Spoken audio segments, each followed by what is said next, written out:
11 March থেকে 2 June এই সময়সীমার মধ্যে দেবগুরু বৃহস্পতি মার্গী হতে যাচ্ছে মিথুন রাশিতে। আপনার রাশি বা লগ্ন যদি হয় ধনু, সেক্ষেত্রে দেবগুরু বৃহস্পতির মার্গী অবস্থান আপনার বেশ কিছু ক্ষেত্রে পজিটিভ পরিবর্তন আনবে। কিছু কিছু ক্ষেত্রে আপনাকে কিছুটা সতর্কতা অবলম্বন করে চলার প্রয়োজনীয়তাও থাকছে। নমস্কার, আরও একটি নতুন ভিডিও আপনাদের স্বাগত জানাই। আমি শ্রী বিশ্বজিৎ। মূল আলোচনায় যাবার আগে একটা কথা বলে নিই, গ্রহের অবস্থান থেকে আমরা একটা স্থূল বিচার বা সার্বিক আলোচনায় আসতে পারি, কিন্তু সূক্ষ্ম বিচারের জন্য আপনার জন্মকুণ্ডলী বিশেষভাবে প্রয়োজন। চলে আসবো মূল আলোচনায়। 9টি যে গ্রহ রয়েছে তার মধ্যে থেকে দেবগুরু বৃহস্পতি সর্বাপেক্ষা শুভ গ্রহ, এটি কিন্তু শাস্ত্রে উল্লেখ রয়েছে। আর দেবগুরু বৃহস্পতি বর্তমানে ধনু রাশি বা ধনু লগ্নের সপ্তমভাবে অবস্থান করে রয়েছে। সপ্তম ভাব একটি অত্যন্ত গুরুত্বপূর্ণ ভাব, যে যে ক্ষেত্রে আপনার পজিটিভ পরিবর্তন আসতে চলেছে। যারা বিজনেসের সাথে যুক্ত, যে কোনো ধরনের ব্যবসা করে থাকেন, তাদের কিন্তু ব্যবসা ক্ষেত্রে বর্তমানে পজিটিভ পরিবর্তন এটি আপনারা লক্ষ্য করতে পারবেন। ছোট ব্যবসা হোক অথবা বড় ব্যবসা হোক, এই যে 11 মার্চ থেকে 2 জুন এই সময়সীমার মধ্যে ব্যবসা ক্ষেত্রে পজিটিভ একটা ফ্লো সেটি কিন্তু আপনাদের আসবে। দ্বিতীয়ত, ব্যবসা ক্ষেত্রে আপনাদের কাজের প্রতি 100% মনোনিবেশ, এই বিষয়টিও আপনারা ধরে রাখতে পারবেন। এইরূপ বেশ কিছু ব্যবসায়ী রয়েছেন যাদের বর্তমানে ব্যবসার অবস্থা খুব একটা ভালো নয়। ব্যবসা করার ক্ষেত্রে মন সেটাও ঠিকঠাক দিতে পারছেন না, কিন্তু এই সময়সীমা অর্থাৎ 11 মার্চ থেকে 2 জুন এই সময়সীমার মধ্যে আপনাদের ব্যবসা ক্ষেত্রে মনোনিবেশ করার মেন্টালিটি সেটা বুস্ট হতে থাকবে। আপনারা লক্ষ্যে স্থির থাকতে পারবেন এবং পুনরায় উজ্জীবিত হয়ে নতুন কিছু করার জন্য মানসিকভাবে তৈরি থাকছেন। সুতরাং ব্যবসা ক্ষেত্রে একটা পজিটিভ রেজাল্ট আসার জায়গা সেটি কিন্তু দেবগুরু বৃহস্পতির অনুকম্পায় আপনাদের তৈরি হতে যাচ্ছে। আবার এই ব্যবসা যদি বৃহস্পতি রিলেটেড হয়, অর্থাৎ যে কোনো এডুকেশনাল বিজনেস সেটা হয়, অথবা খাবারের আইটেমের বিজনেস সেটা হয়, আধ্যাত্মিক বিষয়ের সাথে যুক্ত এই ধরনের কোনো ব্যবসা হয়, সেক্ষেত্রে তো পজিটিভিটি রেট এটা অনেকাংশে বৃদ্ধি পাবে, এ বিষয়ে কোনোরূপ ডাউট নেই। ওভারঅল যে কোনো ব্যবসার ক্ষেত্রেই কিন্তু পজিটিভ রেজাল্ট এটি আশা করা যায়। 3 নম্বর যে জায়গায় ধনুরাশির জাতক জাতিকারা পজিটিভ রেজাল্ট পেতে যাচ্ছে বা জীবনে আমূল পরিবর্তন হতে যাচ্ছে, সেটা হচ্ছে সিঙ্গেলদের জন্য। যাদের বিবাহ হয়নি অথচ বিবাহের সময় হয়ে গেছে, তাদের কিন্তু এখন বিবাহের কথাবার্তা হবার একটা প্রবাবিলিটি সেটা তৈরি হয়ে রয়েছে। এবং অনেক মানুষেরই এটাও দেখতে পাওয়া যাবে 11 মার্চ থেকে 2 জুন এই সময়সীমার মধ্যে বিবাহ হওয়ার প্রবাবিলিটি সেটাও বৃদ্ধি পাচ্ছে। তাহলে দুটো বিষয় এখানে, এক, বিবাহ এই সময়সীমার মধ্যে হতে পারে তার একটা স্ট্রং প্রবাবিলিটি সেটা দেখতে পাওয়া যায়, কারণ বিবাহের কারক গ্রহ হিসেবে আমরা বৃহস্পতিকে ধরে থাকি। আর সপ্তমভাবে বৃহস্পতি এখন অত্যন্ত স্ট্রংলি রয়েছে, সুতরাং বিবাহ হতেই পারে। আর দ্বিতীয়ত, বিবাহের কথাবার্তা বর্তমান সময়ে শুরু হতে পারে, এবং এখন যে কথাবার্তা শুরু হবে এটি কিন্তু অপেক্ষাকৃত আপনার শ্বশুরবাড়ি আপনার অপেক্ষা স্ট্রং হতে পারে, সেই সম্ভাবনা কিন্তু প্রবলভাবে তৈরি হয়ে রয়েছে। কারণ দেবগুরু বৃহস্পতির নবম দৃষ্টি আপনার তৃতীয় ভাবের উপর পড়ছে। তৃতীয় ভাব থেকে কিন্তু আমরা যোগাযোগ এই বিষয়টির বিচার করে থাকি। তাহলে বিবাহের কথাবার্তা ফাইনালাইজ হওয়া এই ধরনের ঘটনা ঘটতে পারে, এবং আপনার যা স্ট্যাটাস তার চেয়ে উচ্চ মানুষের সংস্পর্শে বা উচ্চ ফ্যামিলিতে বিবাহের সম্বন্ধ স্থাপন হওয়ার যোগ সেটিও দেখতে পাওয়া যায়।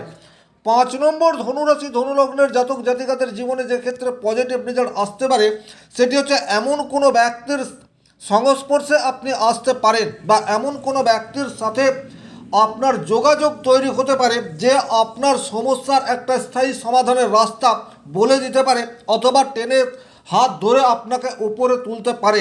এই ধরনের প্রবাবিলিটি সেটাও কিন্তু দেখতে পাওয়া যায়। প্রভাবশালী ব্যক্তির সাথে আপনার সুসম্পর্ক সেটা কিন্তু আপনারা ধরে রাখতে পারবেন। 6 নম্বর যে জায়গায় ধনুরাশি ধনুলগ্নের জাতক জাতিকারা অত্যন্ত পজিটিভ রেজাল্ট পেতে যাচ্ছে, সেটা হচ্ছে বর্তমানে পার্টনারশিপ বিজনেসের সাথে যারা যুক্ত তারাও কিন্তু পজিটিভ রেজাল্ট এটি আশা করতে পারেন। তাছাড়া যারা পার্টনারশিপে ব্যবসা শুরু করতে চাইছেন তাদের জন্য কিন্তু এই সময়টি একেবারেই উপযুক্ত, কারণ এখন আপনাদের ডিসিশন মেকিং ক্ষমতা সেটি অনেক বেশি স্ট্রং, এ বিষয়ে কিন্তু কোনোরূপ ডাউট নেই। সুতরাং যে কোনো ধরনের পার্টনারশিপ বিজনেসের সাথে যুক্ত হতে চাইলে আপনারা এই সময়সীমাটিকে কাজে লাগাতে পারেন। আপনাদের মিসআন্ডারস্ট্যান্ডিং সেটা বর্তমান পরিস্থিতিতে মিনিমাইজ হতে পারে।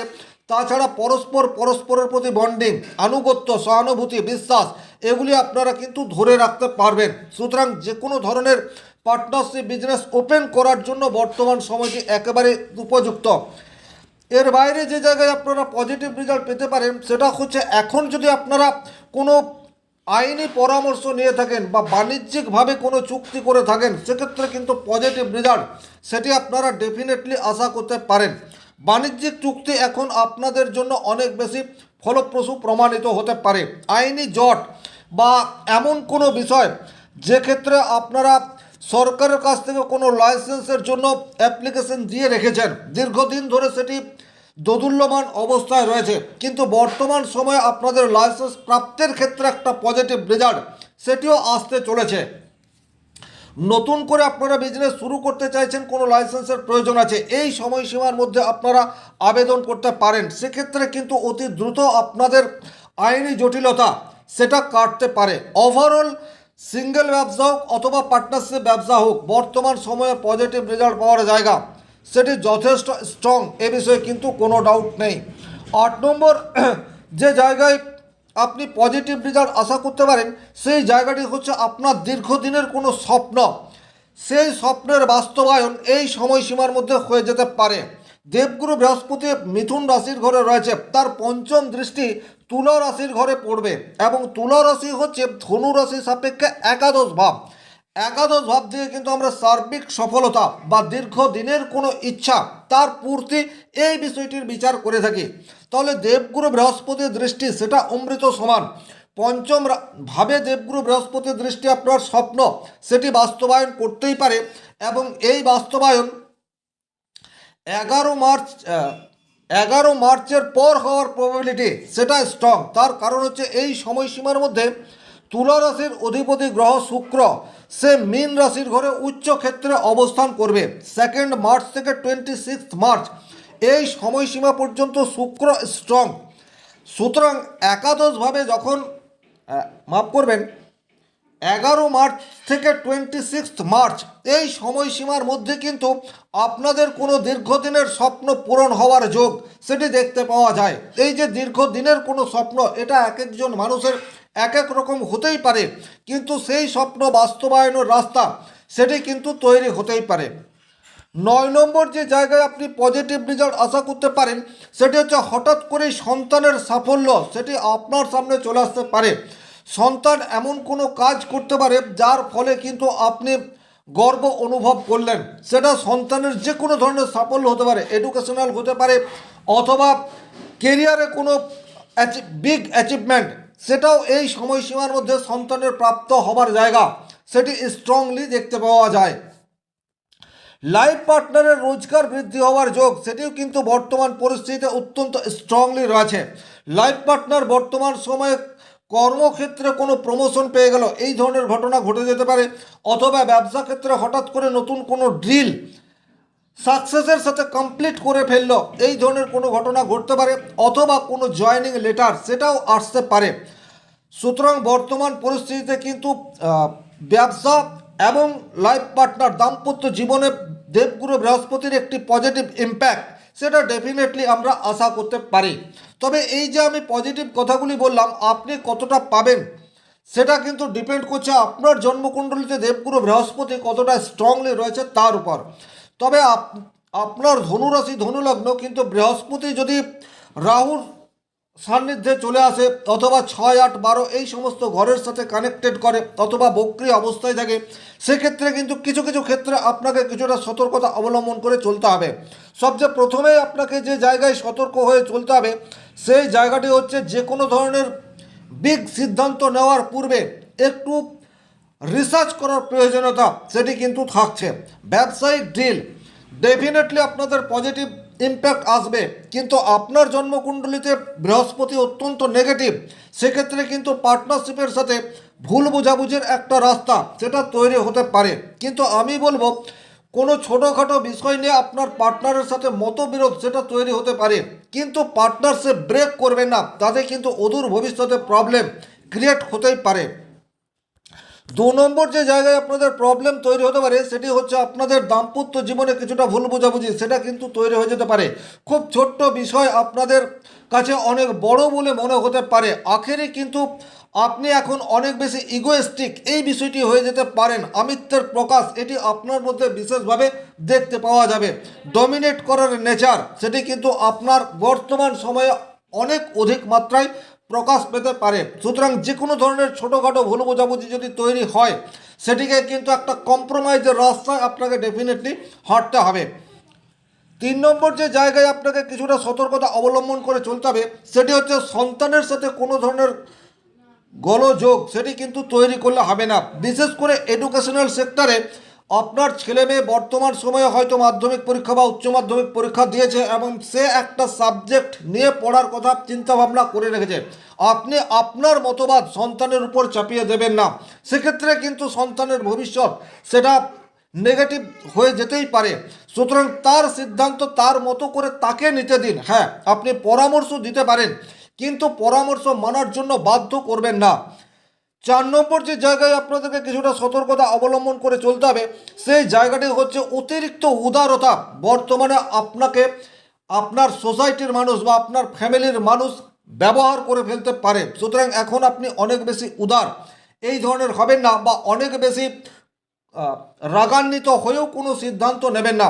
বড় কোনো সিদ্ধান্ত নেওয়ার পূর্বে আপনার কাছের মানুষের সাথে পরামর্শ করার পর সিদ্ধান্ত গ্রহণ করুন, কারণ বর্তমানে আপনি যদি মেজর কোনো মিস্টেক করেন সেক্ষেত্রে পরবর্তীতেও তার নেগেটিভ ইম্প্যাক্ট সেটা আপনাকে ভোগ করতে হবে। 5 নম্বর যে জায়গায় আপনাকে কিছুটা হলেও সতর্কতা অবলম্বন করে চলতে হবে সেটা হচ্ছে ব্যবসা ক্ষেত্রে প্রত্যাশিত রেজাল্ট সেটি আপনি নাও পেতে পারেন। দেবগুরু বৃহস্পতি আপনার জন্মকুণ্ডলিতে শুভভাবে রয়েছে, দশা অন্তর্দশা সাপোর্টিভ রয়েছে, ব্যবসা ক্ষেত্রে ডেফিনেটলি পজিটিভ ইম্প্যাক্ট আসছে, কিন্তু আপনার জন্মকুণ্ডলিতে বৃহস্পতি অত্যন্ত নেগেটিভভাবে রয়েছে, সেক্ষেত্রে কিন্তু ব্যবসা ক্ষেত্রে আশানুরূপ রেজাল্ট সেটি আপনি নাও পেতে পারেন। বিবাহ হঠাৎ দিন স্থাপন হয়ে যাওয়ার পর ব্রেক এই বিষয়টিও চলে আসতে পারে। সুতরাং এই জায়গায় একটু সাবধানতা অবলম্বন করে চলার প্রয়োজনীয়তা সেটি কিন্তু তৈরি হয়ে রয়েছে। কিডনি রিলেটেড কোনো শারীরিক সমস্যা সেটি কিন্তু বর্তমান সময়ে চলে আসতে পারে, অর্থাৎ বা শ্বাস প্রশ্বাসে কোনো একটি প্রবলেম এই ধরনের শারীরিক প্রতিবন্ধকতা সেটাও কিন্তু আপনাদের চলে আসতে পারে। মনের মধ্যে কাল্পনিক একটা ভয়, একটা দ্বিধা, একটা সংশয় এই বিষয়টি বর্তমানে আপনার মধ্যে চলে আসতে পারে এবং অনেক ক্ষেত্রে আপনাকে কিছুটা হলেও অহংকারী এই বিষয়টি করে দিতে পারে। ওভারঅল এই ছিল দেবগুরু বৃহস্পতি মিথুন রাশিতে মার্গী অবস্থায় ফেরার ফলে ধনুরাশি ধনুলগ্নের জাতকের জীবনে কি প্রভাব পড়তে পারে তার একটি সামগ্রিক আলোচনা। ভিডিওটি ভালো লাগলে লাইক করবেন, কোথাও কোনো প্রশ্ন বা সংশয় থাকলে কমেন্ট বক্সে লিখে জানাবেন, আর চ্যানেলে নতুন হয়ে থাকলে সাবস্ক্রাইব করে পাশে থাকা অল নোটিফিকেশন বেল আইকনটি প্রেস করে দিন। ভিডিওটি যারা শেষ পর্যন্ত দেখলেন অসংখ্য ধন্যবাদ। ব্যক্তিগতভাবে নিজের জন্মকুণ্ডলী বিচার করতে স্ক্রিনে দেওয়া নাম্বারটি সংগ্রহ করে যোগাযোগ করতে পারেন। শনি মহারাজের কৃপায় আপনাদের প্রত্যেকের মনস্কামনা পূর্ণ হোক এই আশা রেখে আজকের ভিডিও এখানেই শেষ করছি। ভালো থাকুন, সুস্থ থাকুন।